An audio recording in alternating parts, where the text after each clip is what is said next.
Hello and welcome to Cryptid by State, Florida. First and foremost, I hope everyone had a happy Thanksgiving or last harvest celebration, and for those of my viewers who live in an area that don't celebrate either, I hope you had a great day. Here we are with another month going by, and that means a new entry in our Cryptid by State series. Today we are looking at the cryptids found in the highly requested state of Florida. After compiling my list of cryptids in that area, I see I have quite a job ahead of me. There are so many that I actually had to categorize them in my notes.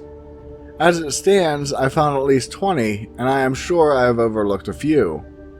As usual, I won't be going into all 20. That would be a 2 if not 3-part video, but I will mention as many as possible as time permits. Before getting into this, I did want to briefly say that I'm sorry I didn't respond to comments on last week's video. Around holiday times, things can get pretty hectic around here. I did read most all of your comments, and I do still intend on replying to as many as possible. Anyway, get your bathroom breaks in now, and buckle up as we continue our cryptid road trip, going the long haul from our last location of Pennsylvania, and ending at our destination of Florida. Florida is a state in the southernmost part of the United States, and is home to many popular attractions, some beautiful scenery, and amazing beaches.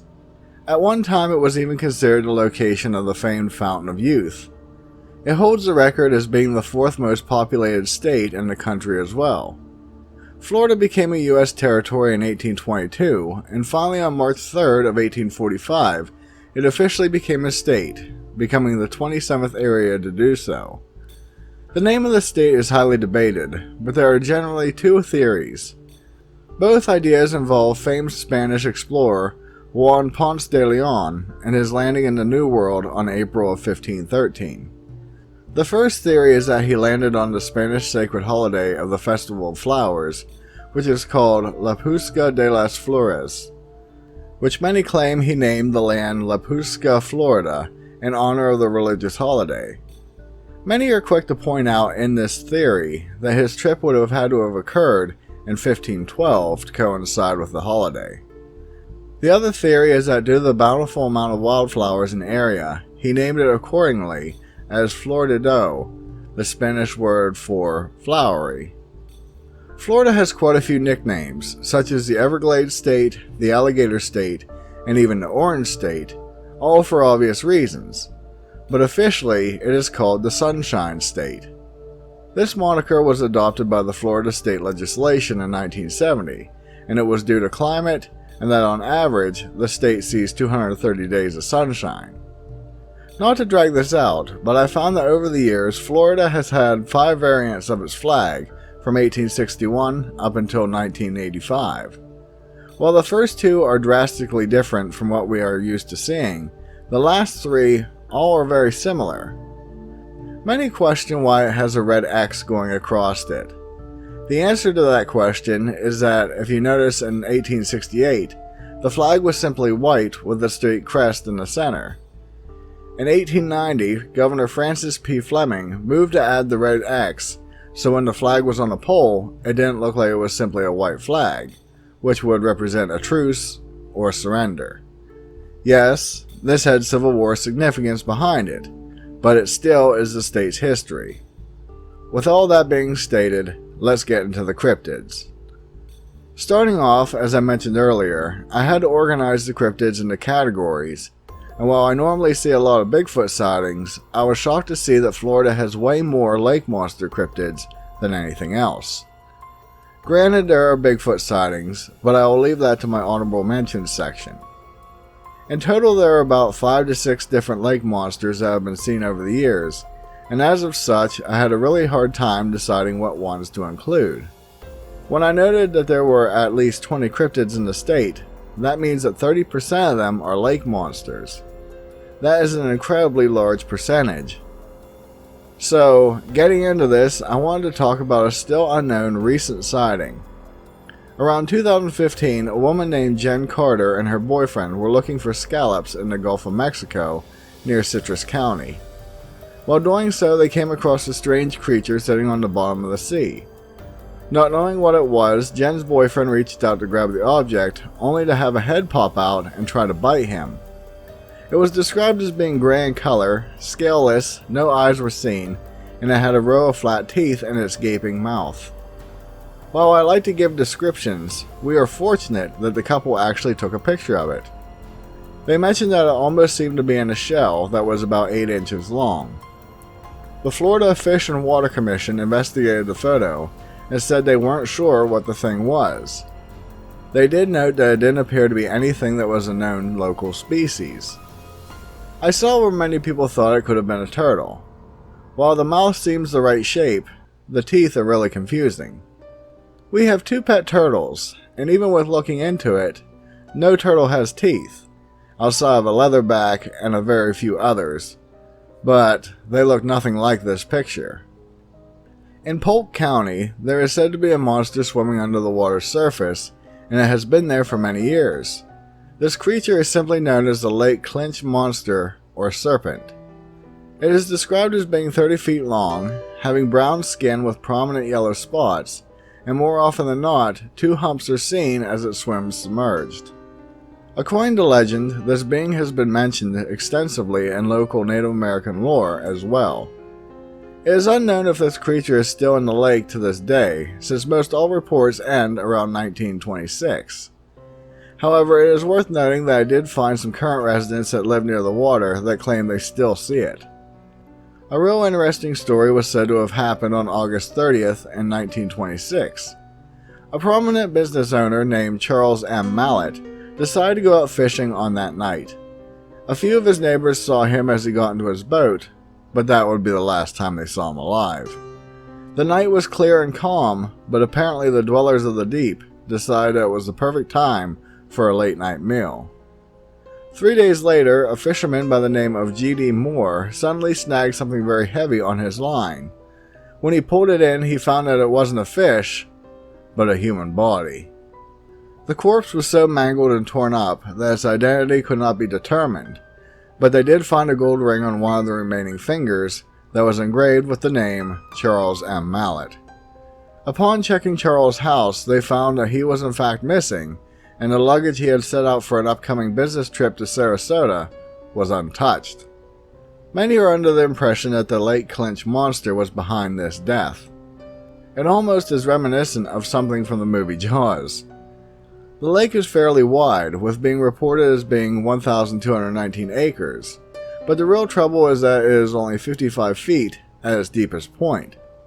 While a large lake monster could live in that area, it seems like it would be a bit restricted for movement.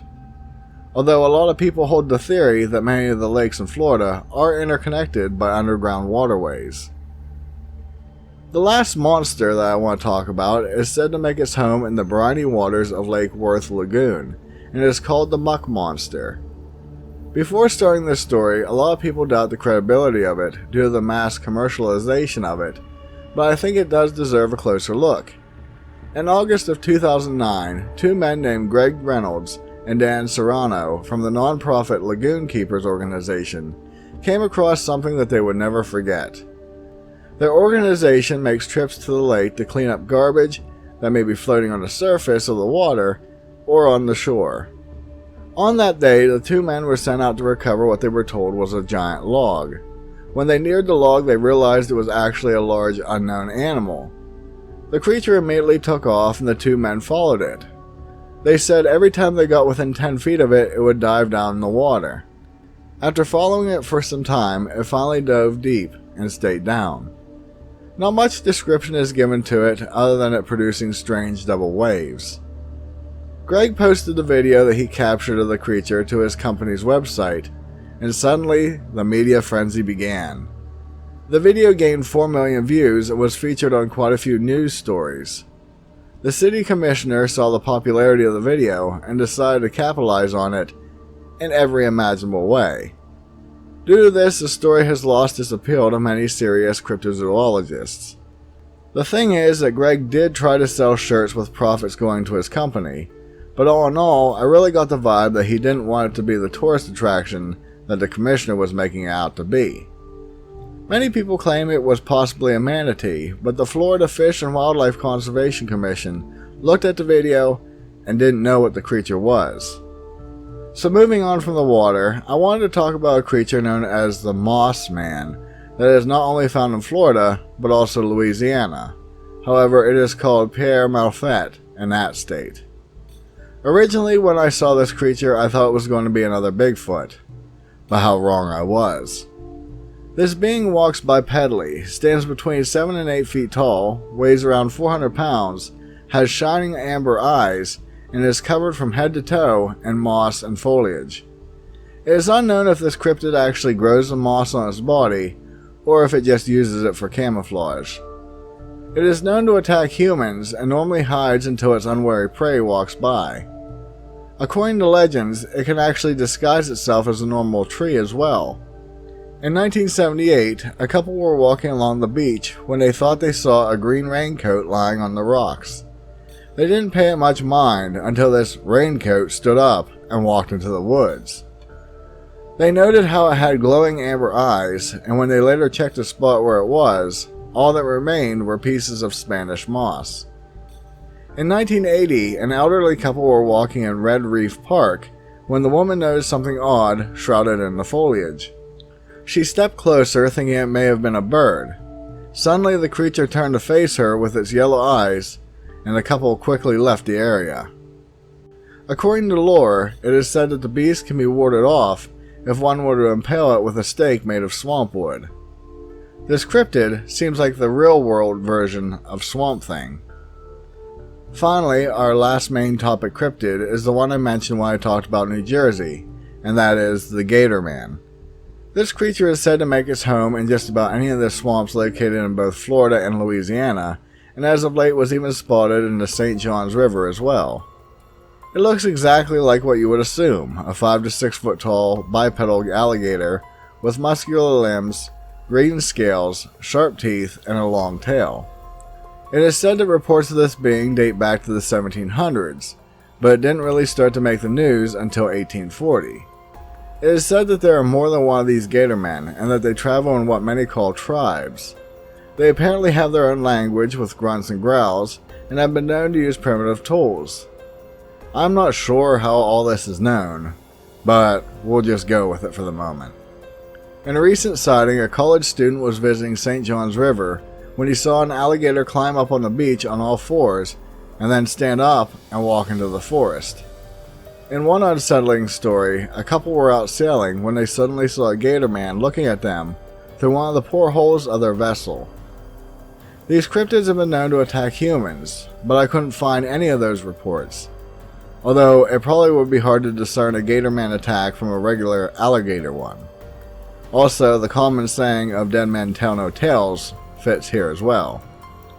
Although I must mention, much like the New Jersey gator, very little is actually known about this being. According to some sources, the whole idea of gator man in Florida at least, is largely unknown by many locals. Due to so many people voting for Florida, I am curious if you have ever heard of this cryptid, and do you have any more information about it?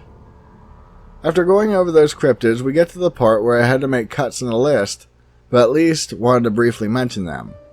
For a lack of a better phrase, we will call this honorable mentions. Starting off this list, we have one of the most famous creatures in the state, known as the Myakka skunk ape, or simply just called a skunk ape, depending on location. This creature is a 7 foot tall, commonly red-haired Bigfoot that has a very powerful smell emanating from its body. It has been reported many times through the years and was even referenced in Native American Seminole and Miccosukee lore. A photograph of this being was sent anonymously, but what was later found out to be from an old woman, to the local sheriff's office. To date, this photo has not been debunked, other than some assuming it may have been an escaped orangutan. Florida is also said to be home to recent dogman sightings, pterosaurs, thunderbirds, a sauropod-like dinosaur, and there are even sightings of the mysterious megalodon. I also wasn't able to include 2 lake monsters such as the St. Johns River monster, nicknamed Pinky, and the questionable Pensacola sea serpent that is blamed for killing 3 people. Let's end our cryptid trip on an interesting beast of legends. While I don't believe this creature is real, there is an interesting legend from loggers of a monster known as the Snollygaster, not to be confused with the Dutch Snallygaster. This being was said to live in the Okeechobee Swamp and was a mix between a snake and an alligator. It didn't have any legs, was covered in long black straight hair, had very sharp teeth, an odd tail, and a single sharp spike on its back.